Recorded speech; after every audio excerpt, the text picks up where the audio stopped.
Welcome to Squadron Gaming. I'm your host, Crown, and today is March 10th, and we have Grey Penance episode 14, where we are looking at the Legions Imperialis Solar Auxilia Super Heavy Tank Squadron. That is a mouthful. And if you were looking for these on Games Workshop website, or perhaps any other website, you are going to be looking for something called a Baneblade Tank Squadron. Because if you're familiar with Warhammer, 40k and 30k specifically, not the Old World and not Age of Sigmar. Oops, I just dropped it. Thankfully, nothing broke.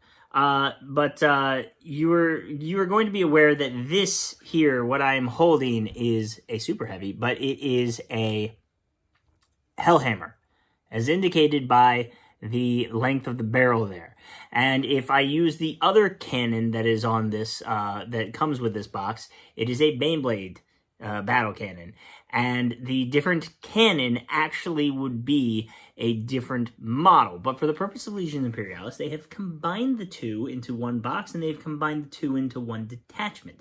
They did the same thing with the Shadow Sword, Storm Sword, and Storm Blade, with the only exception being that while you purchase all three at once in a box, and you can make any of the three, and you can magnetize it so it can be any of the three, you are purchasing them in the game that each has its own detachment.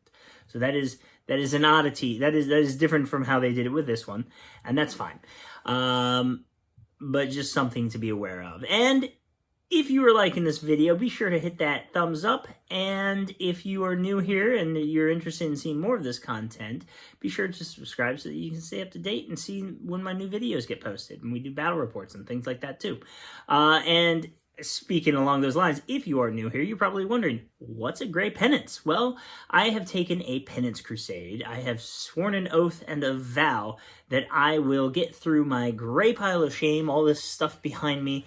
I will work through that before I start to buy anything else. I need all of those boxes contain sprues of unclipped minis ready to be built, waiting to be painted, and waiting to see the light of the table so that they may engage in glorious warfare against one another for the right to be the rulers of the universe. Yeah, that sounds good. Outside of that, yes, so we're going to talk a little bit about news, and there's not much to it because we still don't have the Mechanicum tanks yet. They're still not here. I blame myself. It's probably because I have this vow and I can't, even if they did come out, I couldn't buy them.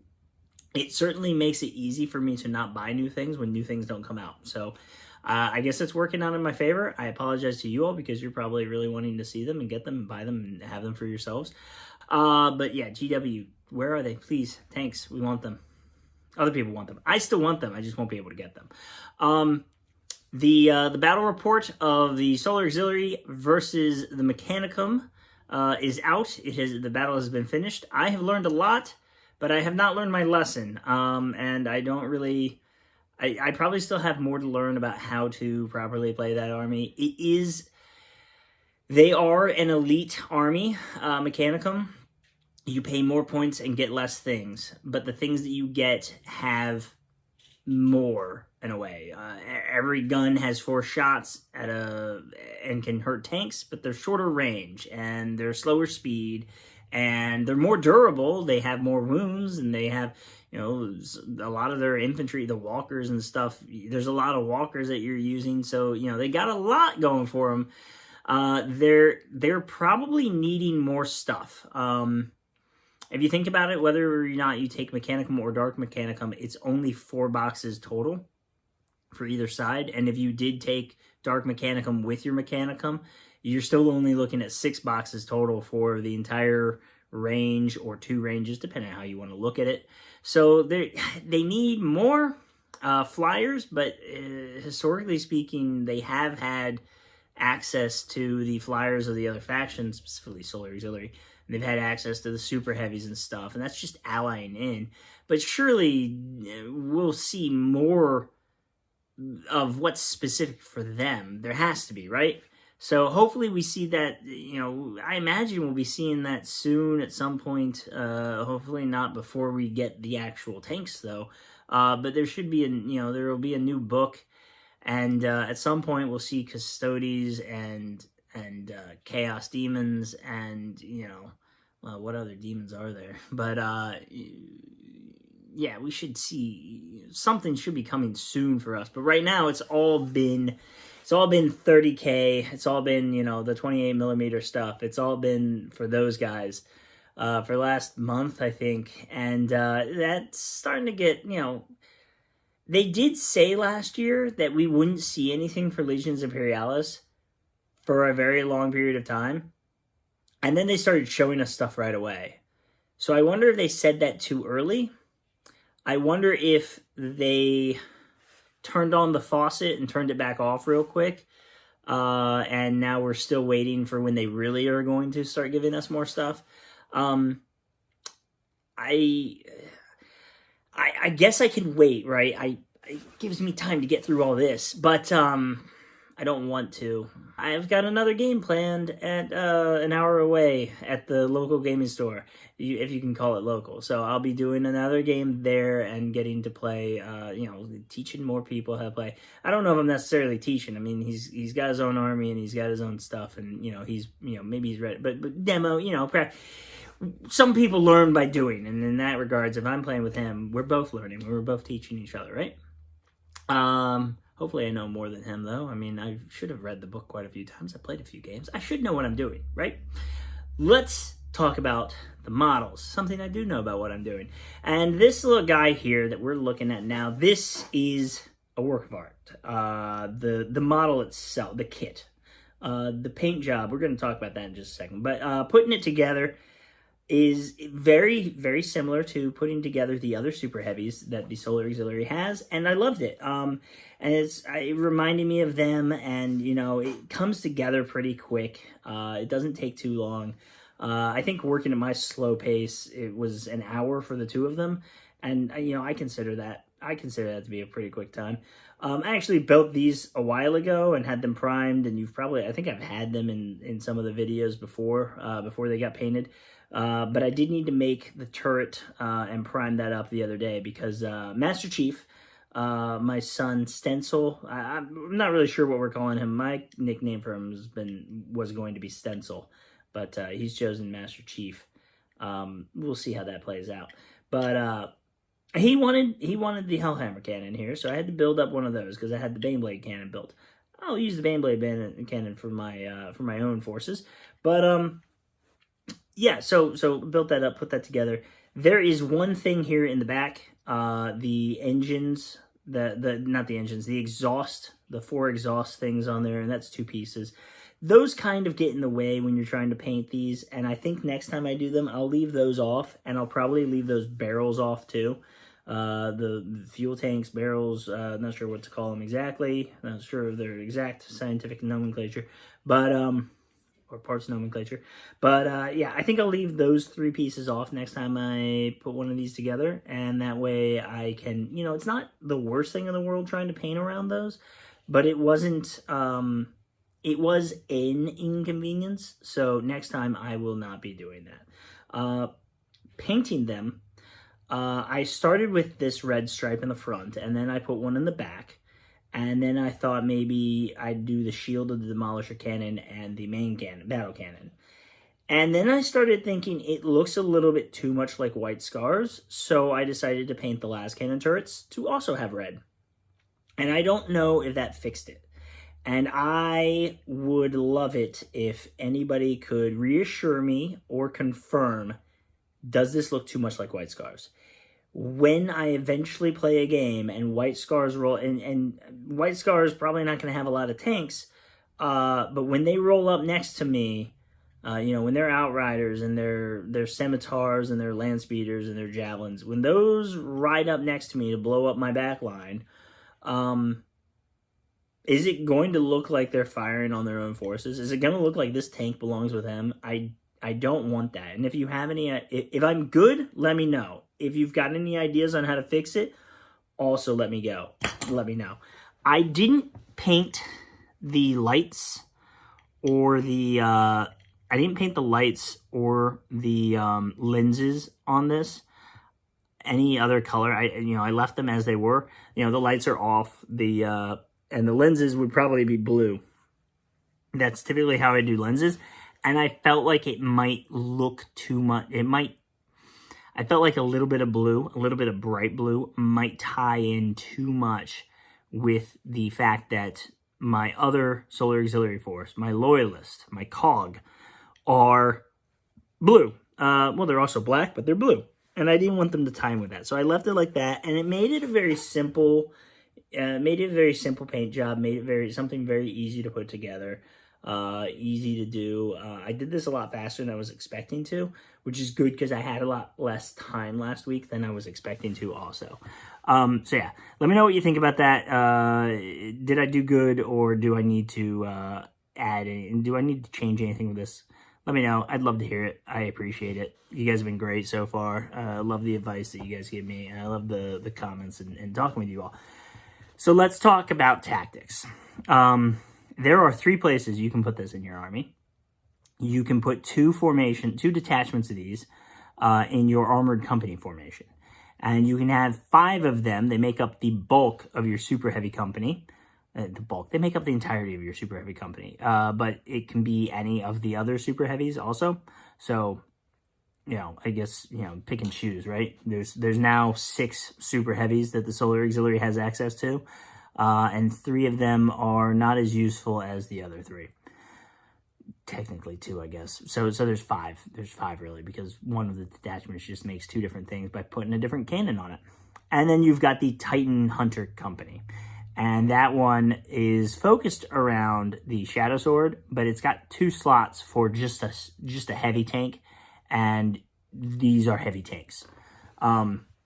So are all the other super heavies, but you can put whichever you want in. And did I say there were 3 spots for these? Because I lied. There's actually a 4th spot. The Solar Auxiliary Layman Russ Spearhead does have an optional detachment for 1 heavy armor slot, which could be these guys, or it could be a Stormhammer or a Shadow Sword, whatever you want to put in there. But that's the point. Is these can go into that spot. I like putting them in. So far, Armored Company has been where I put them. I don't have enough super heavies for a super heavy company, and I don't have enough Layman Russes for a Layman Russ Spearhead. Unless I was to combine the white and the blue together, the white and the black army together, the red and the blue army together, then it would have enough Layman Russes for them. And that could be fun. I definitely think I'll try that out at some point. I think I should. And the Titan Hunter Company, I don't have any Shadow Swords, so I can't field that at all either.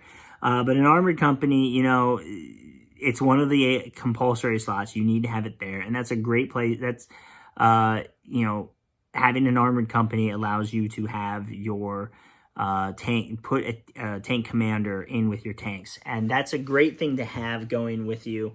I typically end up having my tank commander be a Layman Russ, so that it's in a unit of 4, it's in the back, it's got a 2-up save.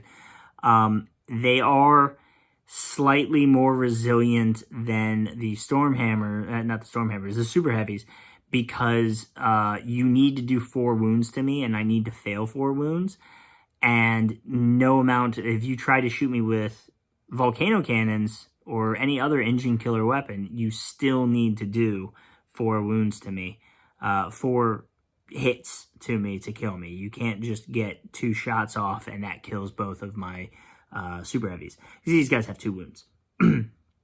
So I like doing that, but, it's good to have these. And I would love to see at some point, and I can't get to them yet, I can't go get more of these, but at some point, I'd love to have 10 of these things rolling around in 2 different formations, or possibly even more.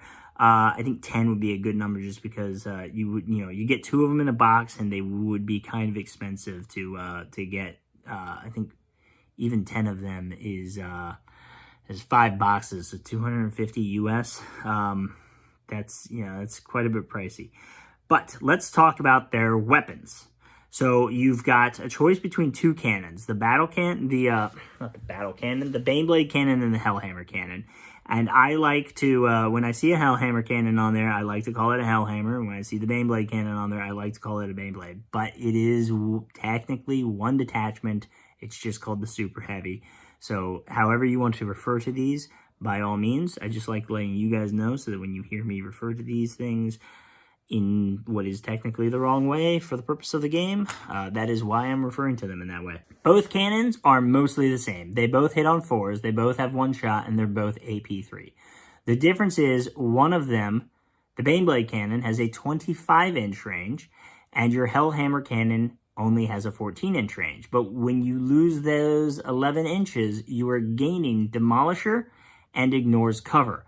And this means you can either shoot the things in the building and you will not be at a hit penalty, and they will not have an additional armor save. They will be at -3, so if it's in a building, it probably has no save, except for maybe an invulnerable save. Personally, I like to use the Hellhammer cannon. That is how all 4 of these are modeled. Of course, 2 of them, these 2 are modeled with the Hellhammer cannon. The Hellhammer cannon because that is what Master Chief wanted. What you lose that range. However, you have so much firepower on this guy that if you aren't in that close range, if you aren't within 14 inches, and really 12 inches is going to be the ideal range, but if you aren't within range, you are missing out on you're going to miss out on firepower. When you are within 12 inches, you will have effectively 2 Hellhammer cannons, because you'll have the hull-mounted Demolisher cannon with you, and that's the same stat line, just with 2 inches less range. It's also got front arc, so you'll have to be shooting a building that you're aimed at, but with 2 weapons that are AP-3 Demolisher, on 2 tanks, you now have 4 of those, and a box comes with 2 of them, and there's a discount for running 2 of them, so you might be running these in units of 2, but with that much Demolisher, you have a real possibility of destroying the tank, of destroying a building. And if you watch the battle report from Friday, Battle Report 2, Solar Auxiliary versus Mechanicum battle groups, you will remember it only took 3 shots to destroy buildings. Buildings were going down in 3 shots. And those were fairly large buildings. Maybe we should have been using the better profile line for the structures, but the standard Civitas structure goes down fairly easy to 2 shots, unless he just got super lucky and I got super unlucky. From there, you've got a bunch of weapons that aren't, you have no choice in. There's always going to be the coaxial autocannon and the turret-mounted, the las cannon sponson turrets. Those are turrets that are on top of your sponsons. And then you have the hull-mounted heavy bolter. We already talked about the hull-mounted Demolisher cannon. And then your last real option for weapons is your sponson. And that weapon can either be, and they list it as Baneblade, heavy bolter sponsons, autocannon sponsons, and heavy flamer sponsons. They list it as Baneblade, so they're acknowledging it's a Baneblade again. But again, if you put the Hellhammer cannon on it, it's a Hellhammer. All 3 of those are point defense. So you've got some different options. The heavy bolter has 4 shots, while everything else has 2. The heavy flamers and the heavy bolters are both light. The heavy flamer ignores cover and hits on 4s. It hits better than the other 2, but and again, all 3 are point defense.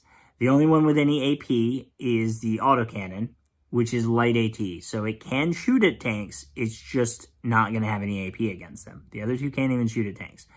So you've got a real choice to make there, and it kind of depends on how do you want to be using these and how do you see yourself going forward with them.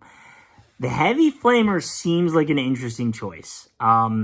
If you are driving this up and you want to put some, if you're driving a large group of these up and you want to put some shots into a structure before they've got time to jump out and attack you, remember, it's only a 6-inch range and you only have a move speed of 7. So you'll have a 3-inch window there where you can shoot a structure that's got some people in it that can charge, assuming they have a 10-inch range. If it's Mechanicum stuff where they've got the 7-inch range, or if it's the assault marines who have a 7-inch range, they'll actually have a 1-inch gap for you. So you could just move again, but you could also move into range and then burn them out. That could be a way to use these, but if you're only running 1 or 2 of these, I don't think I'm really wanting to risk moving up to a building and shooting into it, because everything else is going to be at a penalty trying to shoot it, and you've got the heavy bolters. You still have the heavy bolter turret that is also going to be firing on point defense and has to shoot at the same target. So my go-to so far has been the autocannon. These guys are armed with the heavy bolter sponsons, and that, just adds into the weight of firepower, just volume of dice. The autocannon, having that is nice because it does give you the ability to shoot at things that aren't tanks. It gives you the ability to shoot at things that aren't infantry, some vehicles. You won't have much in the way of actual AP though, but you will have, when you do shoot at some infantry or some walkers even, you do have, you do get to keep that AP, and that can be helpful. What you'll end up having, regardless of which weapon you pick though, is you're going to have a sponson weapon and your hull-mounted heavy bolter, where when you drive forward, that can all shoot during your move phase, and that's between 4 and 6 shots, shooting in your movement phase, or you hold on to it and you split fire in your actual activation. Then you are going to have, unless you are adding in your autocannon shots here, you're going to have 6 shots that can shoot at a tank or a vehicle. They can shoot at anything else, but you're probably shooting the big stuff, right? These are big weapons. Let's shoot at big things. 2 of these shots are big weapons. That's your cannon and your demolisher cannon. And that does require you to be in that 12-inch range. With AP3. Lovely to have. Then you've got the coaxial autocannon. You'll have 2 shots with that, hitting on 5s, AP -1, but it's light AT, so you're not going to get that AP against vehicles. But you can still threaten, you could still potentially get them on that, you can still get them without that modified armor save. Weight of dice and everything. And if you've got 2 of these, that ends up becoming 4 shots. And then you'll have the las cannon sponson turrets, and there's 2 shots of that, and that does get to keep its AP, and it's on 4s. So you got 4 shots at AP hitting on 4s. You've got and then you've got the 2 shots, maybe 4 shots hitting on 5s that are light. 2 tanks, multiply everything by 2. It can be quite a bit of firepower. My first game with them, I actually was able to down a knight. We didn't film that. That was back when the game, was still fairly fresh. Showed up to play at the store against my first opponent, and I managed to, they came around the building, and I managed to get some shots off on him. He was melting every single one of my infantry with a beam weapon. Really, any way you're loading it out, it's going to be a lot of dice. It's going to be hitting things hard. And you really just need to focus on using it against the targets that it's designed to take out. Your main weapons going against those tanks, and your secondary weapons or buildings, if that's what if you really want to take out a building, if there's a unit in there that could be a big threat and you've got a chance to take that out, go for it. But you want to use your point defense weapons against, whittle things down, try to get shots off with them, chip things away. If you've got a few of these in a group, they'll do they'll do a good bit of damage, and they can clear the path for other things to get in there and get in deeper into the enemy territory and just keep clearing them out. And that's really how I've been using them and how we've been using them here when we play our games. But if you've got more experience with these and you got anything I missed, anything you want to add, let me know in the comments below. Love hearing from you guys. As always, this has been Eagle Spire Gaming. I've been Crown. You've been awesome. Thanks for flying by.